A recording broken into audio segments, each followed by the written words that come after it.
Hi everyone. So we've come to another session of my business queries. My name is Suju, and the question we'll be tackling today is what are some external influences in your business? So, all this while we'll be talking about what you should do, what you should look out for, but what are some factors that are outside and they are beyond your control and they can still have an impact on your business. So, what can you do to mitigate those factors? First of all, let's talk about the closest one, family. Family as an influence on your business. So, family can be good, it can be bad sometimes. So, if it's good, they can give you the push, the support that you need, the connections that you need. But if it's bad, you know, it can discourage you. And why is it bad sometimes? Sometimes it's bad because of your own personal history, because of what you've been showing your family before. You don't stick to your words, and all the shady deals that you've been doing in the past, you lost their trust because all the things, the lofty things that you said you will do, you go into so many things full of excitement, and after 2 days, you just quit. So if you've been doing that to your family, of course, when you now decide to go into something genuine, because of your history, they won't be supportive. So it might be because of your own personal history, or it might just be that your family has a fixed mindset, because some families, they don't, you know, understand anything business. They have employee mentality, so it's just to go to work, come back. So if you're from that kind of family and you're saying, oh, I'm venturing out of the norm in this my family, I want to be an entrepreneur, because they are risk averse, they won't encourage you. So if you have this kind of if you're in this kind of situation, if you're in the first category that your history hasn't been great, then it's better for you to find a business that has a supportive community that can lift you up, and you wouldn't have to, navigate the challenges of business alone. So that is a way that you can mitigate that factor. And if you're a family if you're from a family that has family members with fixed mindset that don't want to explore, they don't want to come out of their comfort zone, they don't want to scale globally, then you be the example. You might be the person that will lift your family up and show them that they don't have to work so hard, to achieve good results. Mind you, these external influences affecting a business is mega. It's, we can talk about it for hours and hours. So I'll just talk about a few. I'm looking at the time. I'll just talk about a few, and maybe we'll do part two, maybe some other day. So another factor that I want to talk about is natural disasters and war. So I know, I come from Nigeria.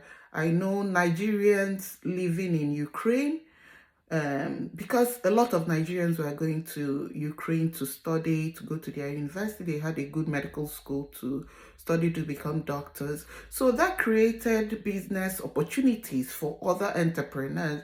So you found so many Nigerians, so many people from my country. They had university hostels, private hostels. They had African shops. They had African restaurants. They had businesses there. What happened during the war? Everything crashed. Imagine if they were doing their business online. It would have just been pack whatever you can pack and go and continue your business. But since your business is brick and mortar, war has collapsed your business. Wherever you're going to as a refugee, you have to start from the beginning. But imagine if you have an online business set up. Wherever you go, it's just to open your phone and start and connect and start earning. and change your bank account. You wouldn't have to suffer in the new place. Then, in terms of natural disasters as well, remember Hurricane Katrina, it damaged so many people's businesses in America then. They had to leave. So all these things are things that you need to factor in that can be an external influence, in your business. And that is why internet is the way to go. Which brings me to another influence in someone's business, which is technology advancement. So technology advancement can close down your business. Remember what happened with COVID? So many high street businesses went out of business. Even before that, do you remember what happened to Blockbuster, a movie rental? How everybody moved to Netflix. Blockbuster, that was a $1 million business. What happened to them? They went bankrupt.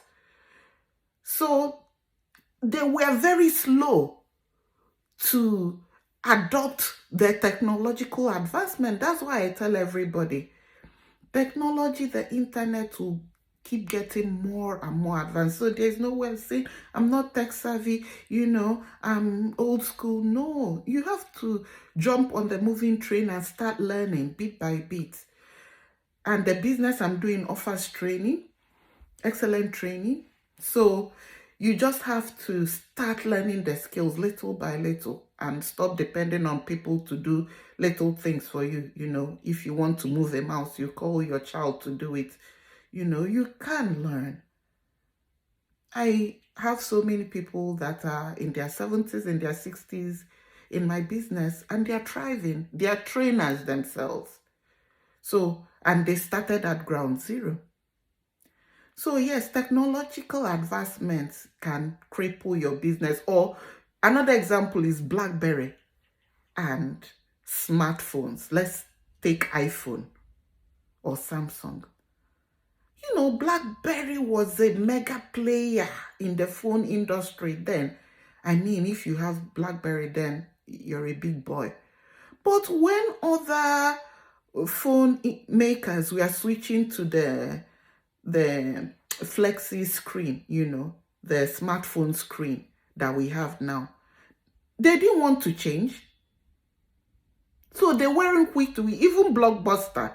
Later, they wanted to now start going into the internet to continue with their movie rental. But it was late, they couldn't manage because their business had already gone so down. They couldn't now match up. So they just had to declare bankruptcy. Then with BlackBerry as well, later on, they now started changing into smartphones, smooth screen. But it was late. They couldn't catch up. So BlackBerry still exists, but you can see their phones are not popular. So they are more into, I think, software now. So technology advancement can have a lot of influence in your business. There are so many other things that can affect your business, social factors, cultural factors. There are so many other things that I can't cover in this our little session. So maybe we'll have a part 2 later. But from these 3 main ones that I've mentioned, try and see ways to mitigate it. The family one I've already mentioned. The natural disaster one and war is just to look for something that you can do online. And then, this last one that I mentioned about technology is just to find a way of getting yourself in tune with the modern way of doing things. The internet way, the digital way of doing things. So thank you for tuning in today, and I'll catch you all tomorrow for another juicy session of my business queries. Enjoy your day. Udabo. Komesia.